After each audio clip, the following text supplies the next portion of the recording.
The night was heavy with smoke, laughter, and the clinking of beer glasses. In a corner bar outside a small town, a group of bikers filled the room with their rough voices and louder egos. They had claimed the place like it was theirs, their boots on the tables, their laughter echoing as if no one else mattered. At the far end of the bar sat Seagal. He was quiet, his large frame hunched slightly over a glass of water.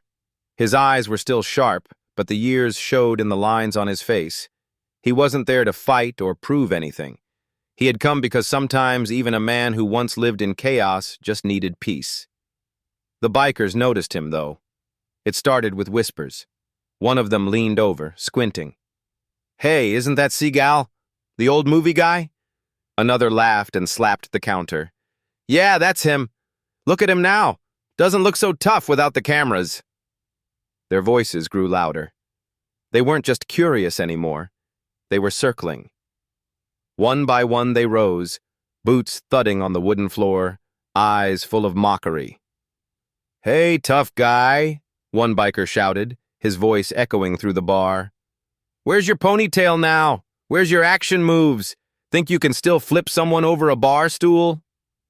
Stephen didn't answer. He sipped his water, placed the glass back down gently, and looked at them with a calmness that only deepened their anger. His silence felt heavier than words. The bikers didn't like silence. It made them feel small. One of them leaned closer, his face only inches from Stephen's. "Come on, old man, say something. Or are you done being a legend?" And then, just as the tension filled the room so thick that even the bartender froze in place, the door creaked open. Keanu Reeves walked in. His steps were unhurried, almost too quiet for the storm he had just entered. He wore a simple black jacket, his hair slightly loose around his face, his eyes soft yet piercing. He looked like a man who carried the weight of 1,000 stories and never spoke of them. The room shifted. Some of the bikers turned to look, confusion flickering in their eyes. There was something about Keanu's presence, gentle, respectful, but unshakable. He saw Stephen. He saw the bikers crowding him, and he saw the silence in between. "Evening," Keanu said softly, his voice almost too calm for the tension in the room. He stepped closer, his eyes never leaving Stephen's. "Mind if I sit?" Stephen gave the faintest nod, and Keanu pulled out the chair beside him. The bikers laughed again, though this time it was thinner, edged with unease. "Look at this," one of them sneered. "John Wick and the Aikido man. What's next? You two gonna save the world with your stares?" Keanu looked at the man, not with anger, not with judgment, but with a kind of quiet sorrow. "You don't need to do this," he said, his voice steady. "He's just here for peace. Let him have that." The biker blinked. For a moment, the words hit harder than fists, but pride made him scoff. "And who's gonna make me? You?" Silence fell again, and in that silence, something stirred. Suspense, respect, and the sense that what would happen next would not be about fists or kicks, but about something deeper. This was not just a bar fight waiting to happen. This was a test of character, a moment where two men known for strength would show what true power really meant. And as the bikers leaned in, waiting for a reason to explode, Keanu's calm gaze and Stephen's quiet patience turned the room into a stage for something none of them expected. The night was only beginning. The bar seemed to hold its breath. Glasses that had been raised mid-drink were left hovering in the air. Even the jukebox in the corner, once blaring with an old rock tune, now felt like background noise swallowed by the stillness. Keanu sat beside Steven Seagal without flinching, his presence calm but firm. He didn't raise his voice. He didn't square his shoulders in challenge. Instead, he leaned back slightly, as though he were at peace, though his eyes watched everything. The bikers weren't used to this. They were men who thrived on loudness, on confrontation, on the crash of words against words. Silence unnerved them, and the way Stephen and Keanu held it felt heavier than any insult they could throw. Still, pride is a powerful thing. One of the bikers, a broad man with tattoos covering his arms, pushed forward. His boots scraped against the floor as he pointed toward Stephen. "I used to watch you, man. You were supposed to be tough. Now look at you, sitting quiet, letting strangers defend you." Stephen finally moved. He didn't stand. He didn't strike. He simply lifted his head, his eyes steady, his voice low and calm. "Strength isn't always loud." The words landed like a stone in water, small but rippling far. The biker laughed, though his voice cracked slightly. "Easy for you to say when you've got someone like him." He jerked a thumb at Keanu. "Sitting next to you. What's the plan, old man? Let him fight your battles?" Keanu shook his head gently. "Nobody here wants to fight. We just want peace. The choice is yours. You can sit down and finish your drinks, or you can make this a night you regret." His tone wasn't threatening. There was no bravado, just truth. And truth has a way of cutting deeper than anger. The bartender, who had been frozen in place behind the counter, finally found his voice. "Hey, fellas, maybe let it go. No one needs trouble tonight." But his voice trembled, as if he knew words alone might not stop the storm. The bikers looked at one another. Their pride battled with doubt. One of them smirked and leaned against the wall. "You know what's funny? Two big names sitting here acting like saints. Maybe the world buys it, but not us. People like you live on stories. We live on what's real." Keanu's eyes softened. "What's real?" he repeated quietly. "Then look closer. What's real isn't mockery or anger. What's real is respect. What's real is knowing when to walk away." Another biker muttered, "Sounds like weakness to me." Stephen turned slightly, his eyes locking with the man's. "No, weakness is when you need to tear someone else down to feel strong." The bar grew even quieter. The words carried weight not because they were shouted, but because they were steady. They cut through the smoke and the laughter and the need for showmanship. But pride is not easily silenced. The biggest of the bikers, their leader, a man with a scar running across his cheek, finally stepped forward. His shadow fell across the table where Keanu and Stephen sat. "Enough talk," he said, his voice deep and cold. "This is our place. We don't take kindly to being told what to do. You two think you can sit here, acting like some kind of wise men? Then prove it. Let's see what you're really made of." The air thickened. The other bikers leaned in, ready for a fight. Keanu didn't move. Stephen didn't move. And then, in a voice so calm it seemed to freeze the air, Keanu said, "The question isn't what we're made of. The question is what you'll be remembered for when you walk out of here tonight." The leader narrowed his eyes. "What's that supposed to mean?" Keanu leaned forward slightly, his gaze steady, his tone unwavering. "Will people remember you as the men who mocked an old man for no reason, or as the men who knew when to stop before they lost themselves?" For the first time, hesitation flickered in the leader's eyes. But hesitation can be dangerous. It can turn into anger, or it can turn into change. And in that suspended moment, the entire bar waited to see which it would be.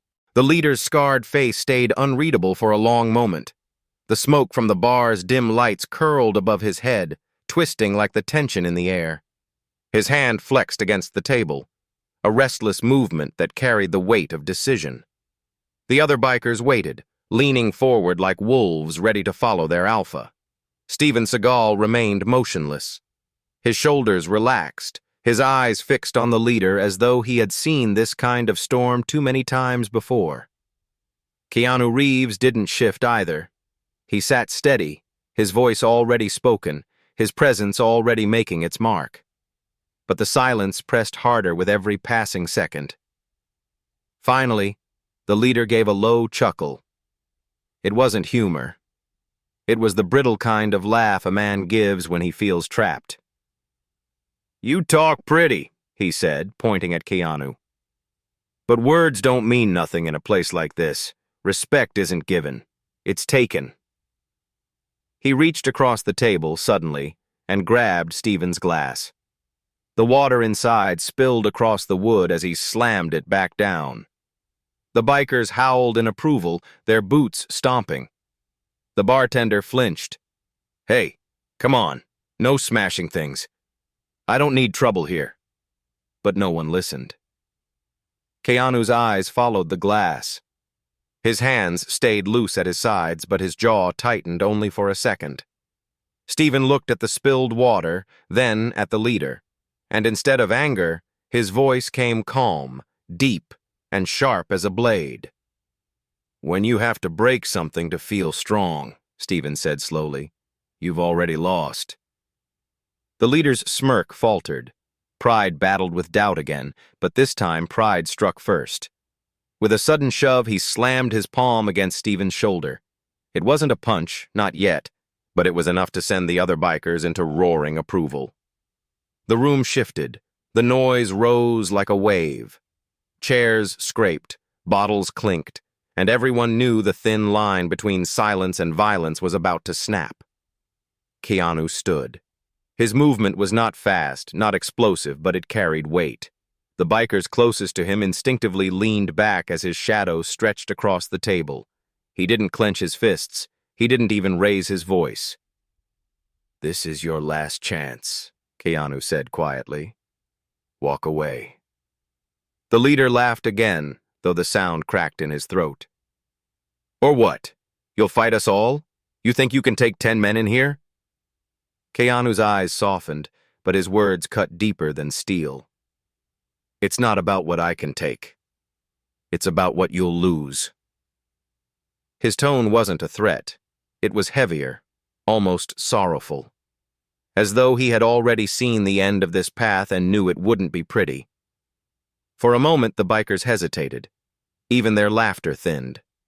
But pride, once ignited, rarely fades. The leader snarled and reached for Keanu's jacket. The bar gasped as tension finally tore open. But Keanu didn't move. Instead, Stephen did. With the swiftness of a man who had lived 1,000 confrontations, Stephen's hand moved. Not violent, not crushing, just controlled. He caught the leader's wrist mid-grab, turned it gently, and pressed it down against the table. The move was quiet. It didn't crash like a bar brawl. It whispered like truth. But the leader's knees buckled as pain shot through his arm. "Strength," Stephen murmured, holding him firm, "is knowing exactly how little force is needed." The bar froze. The bikers stared, wide-eyed, not because they hadn't seen fights before, but because they had never seen silence win so completely. The leader growled, his pride crumbling into fury. "Let me go!" Stephen released him at once, the man's wrist dropping free. The leader stumbled back, his face flushed red with both pain and shame. The other bikers shifted, unsure now.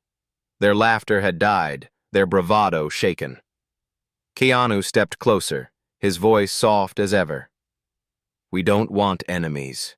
Not tonight. But if you keep pushing, you'll find out what happens when respect runs out." The words hung in the smoky air like a final warning. The leader, rubbing his wrist, looked at his men. Their eyes flickered with doubt, their cheers gone. For the first time, he realized he might be standing alone. And that was when the door to the bar opened again. A small figure stepped inside. An old man, gray-bearded, his coat worn from years of work. He looked around, confused by the heavy silence. In his hand, he carried a battered cap. The bikers turned, their bravado faltering even more. Because everyone in town knew him. He was the father of one of the bikers, and the look in his eyes was not anger. It was disappointment. The old man's boots echoed softly as he stepped into the bar. The sound was not loud, but it carried more weight than all the biker's laughter had moments before. His back was slightly bent, his coat rough and torn at the edges, and his weathered hands clutched a cap as though it was the last piece of dignity he carried with him. The bikers, men who moments ago were shouting and jeering, fell into an uneasy silence. One of them shifted in his seat. Another rubbed the back of his neck. They weren't afraid of him, not physically, but there was something in his presence that cut deeper than fear. His eyes searched the room, landing first on his son, the scarred leader standing stiff with anger and shame. Then his gaze moved to Seagal, calm but resolute, and Keanu Reeves, steady as a stone, his eyes soft but unyielding. The old man sighed. "What are you doing, boy?" The leader's jaw tightened. "Dad, it's nothing. Just fun." "Fun?" the old man repeated, his voice trembling not with age but with disappointment. "This is what you call fun? Mocking a man who never raised a hand to you? Standing with your gang to look strong when all I see is weakness?" The room seemed to shrink. Even the bartender stopped polishing glasses, his hands frozen mid-motion. The leader looked around, desperate for support, but his men avoided his eyes. Their earlier bravado had drained away, leaving only unease. "Dad," he muttered, his voice harsher now, "this ain't your business." The old man stepped closer, his steps slow but steady. "It's my business when I see my son forgetting what I taught him. I told you once, respect is worth more than pride. But look at you now, trying to take respect with your fists, when real men earn it with their hearts." The leader clenched his fists, torn between anger and shame. Keanu finally spoke, his voice soft as though he understood the pain in both father and son. "He doesn't have to stay this way. People can choose differently. It's never too late." The old man looked at Keanu, his tired eyes meeting the calm strength in his gaze. "And you, thank you for standing with silence instead of violence. Not many would have done that." Keanu gave a small nod as if to say it wasn't thanks he needed. It was understanding. Stephen finally spoke again, his voice low but carrying like thunder across a valley. "A man is remembered not by how many he defeated, but by how many he lifted." The words struck harder than any punch. The bikers shifted uncomfortably.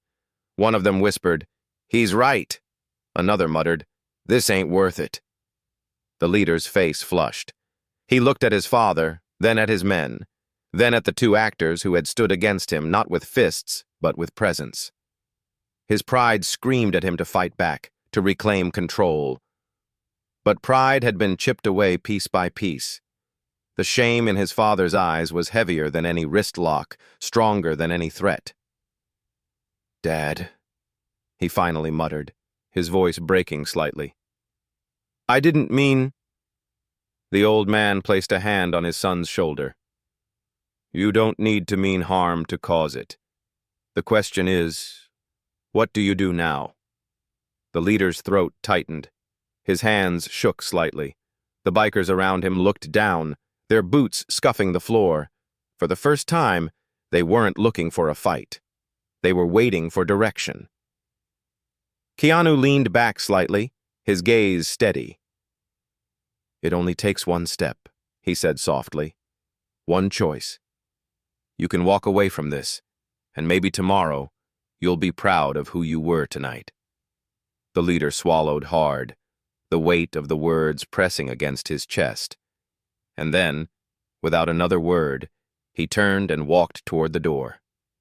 The bikers hesitated, then slowly followed, one by one, leaving the bar quieter with each step. The old man stayed for a moment longer, watching his son go, his expression torn between sorrow and hope. Then he nodded to Stephen and Keanu. "You did more here tonight with silence than fists ever could. Thank you." and with that he followed his son into the night. The bar felt different now, lighter, yet still heavy with what had just happened. The bartender exhaled for the first time in what felt like an hour. I thought it was going to end in broken chairs and broken bones. Keanu gave a faint smile. Sometimes the hardest battles are the ones that never happen. Stephen nodded, his eyes distant, as though remembering battles he wished he had avoided long ago. But the night wasn't finished, because outside, under the cold streetlight, the bikers weren't done wrestling. Not with fists, but with the shame of what they had become. And that struggle was only beginning.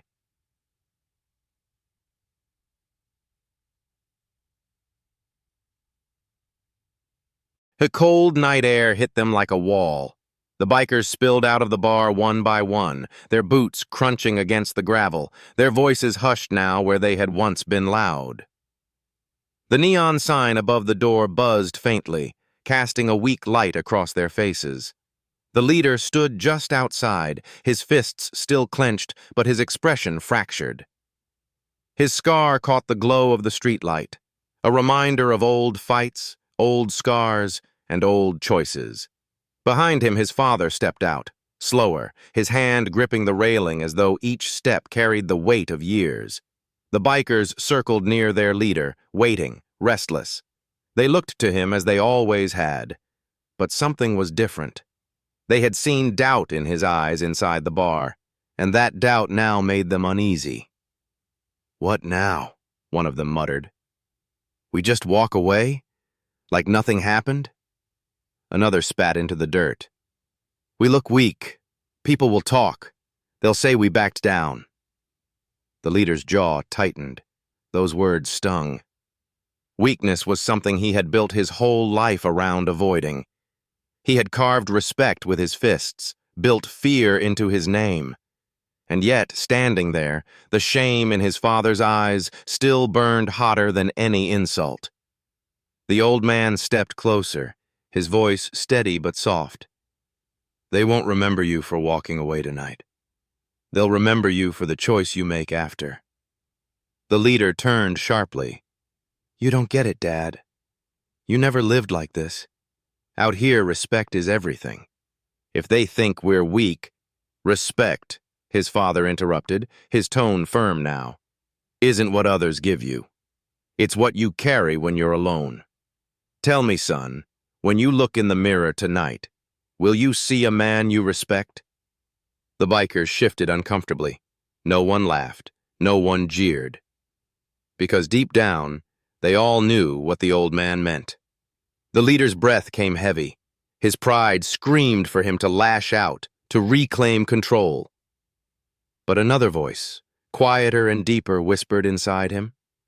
A voice he had drowned out for years. He thought of Keanu's words. "What will you be remembered for when you walk out of here tonight?" He thought of Stephen's calm strength, the way he had ended the fight without striking. He thought of his father's disappointment, sharper than any wound. His fists loosened. "I don't know if I can change," he muttered almost to himself. The old man placed a hand on his shoulder. "No man changes in one night, but every man starts in one." The bikers looked at their leader. Some of them frowned, restless. Others lowered their eyes, unsure. "We can't just throw away who we are," one of them said. The leader turned, his voice low but steady. "Maybe who we are ain't enough anymore." Silence. The words stunned them, because they didn't come from Keanu or Stephen or the old man. They came from him, the one they had followed for years. And then something unexpected happened. One of the younger bikers, a kid barely past 20, stepped forward. His voice trembled, but it was strong enough to be heard. "I'm tired," he said. "Tired of proving myself every night. Tired of pretending fear is respect. I don't want this anymore." The others stared at him. His honesty cracked something open in the air. The leader looked at the boy, really looked at him. His chest tightened. He had led these men into years of empty fights, broken bottles, and scars that meant nothing. And now, in the trembling voice of the youngest among them, he saw the truth he had been running from. His father nodded slowly. "One voice can begin change. Yours can finish it." The leader swallowed hard. The night was quiet but heavy. Every sound, the hum of the neon, the rustle of the wind, felt like the world waiting. Finally, he looked at his men, his voice rough but clear. "We walk away, tonight, from them, from this, from being the kind of men who need to prove we're strong." Shock rippled through the group. Some of them muttered, some stared, but none of them could deny the weight in his tone. Inside the bar, Keanu and Steven sat quietly, but their ears caught the muffled voices outside. Keanu leaned back, his lips curling into a faint smile. "It's happening," he whispered. Steven nodded. "Sometimes you don't win by standing tall. Sometimes you win by letting another man rise." And outside, under the dim glow of a failing neon sign, a group of bikers stood at the edge of change, their leader caught between the man he had been and the man he could become.